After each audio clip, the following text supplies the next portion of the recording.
medico-legal entomology, but first of all, who really just knows basically what forensics are? Like, in forensics, medico-legal entomology is a subfield of that. There's something really important called the Csi Effect, and I'm going to explain that by asking just a few questions. So, who here, by a show of hands, knows shows like Bones or CSI Miami? Who knows those shows?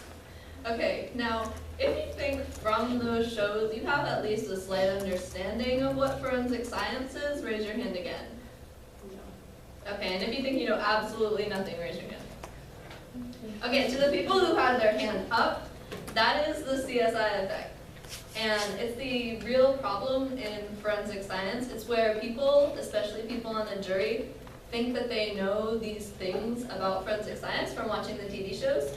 So if you are presenting a case to the jury and you say, well, it took us 3 months to get so-and-so's fingerprints, they sometimes say, well, I was watching Bones, and it only took them like 20 minutes. And yes, it only took them 20 minutes on Bones because it's a TV show, and it is not real life.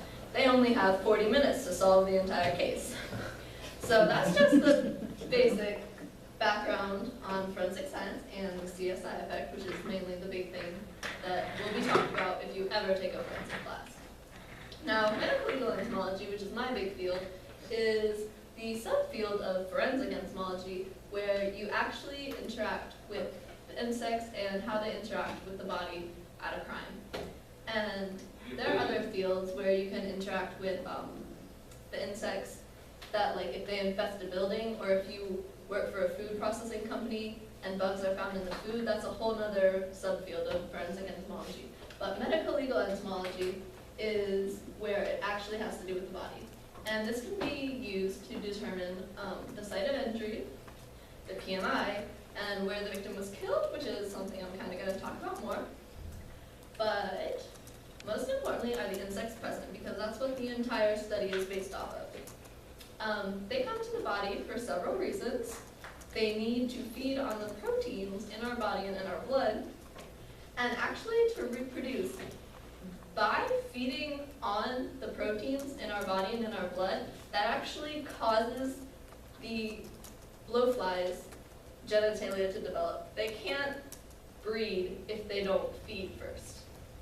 So it also, by reproducing, because now they can do that, it provides a stable environment for them to raise their young.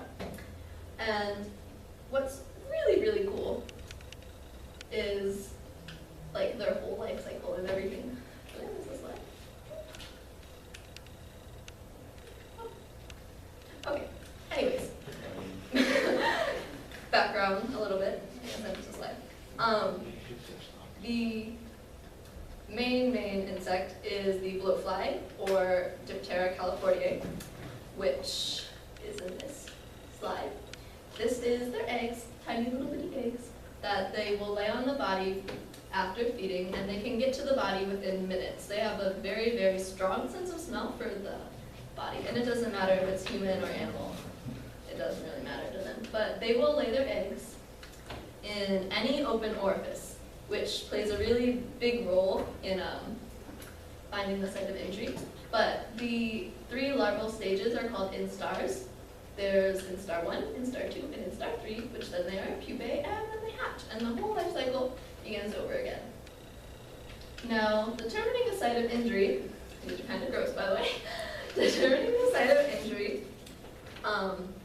can be done by seeing where the insects are on the body, because it's natural for them to go to any open orifices. So your eyes, your nose, your mouth, any open orifices. Because it's just easier than having to dig through your skin. So if you have a stab wound, they're going to go there. There's all the blood and all the gory grossness just easily accessible to them. So if you look on a body and there's a lot of insects in a place that you don't have an open orifice, you can determine that that is where a wound is.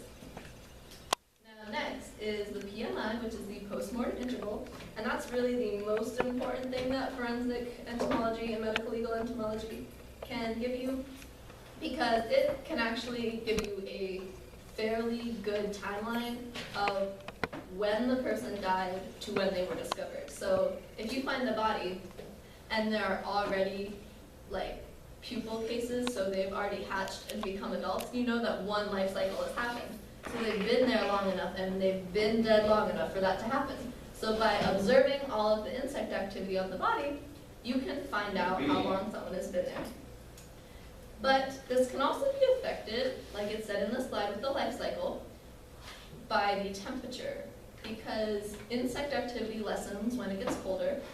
So if it's very cold, it might be different, and scientists have to take that into account.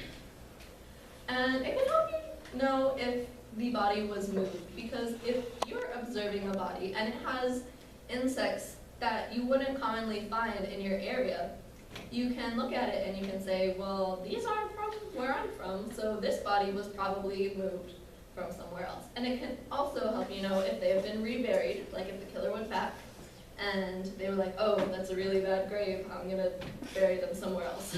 Because there will be insects that were buried, and the insects don't really burrow. So that is another big thing. So thank you for watching. I hope none of that was too gross for you.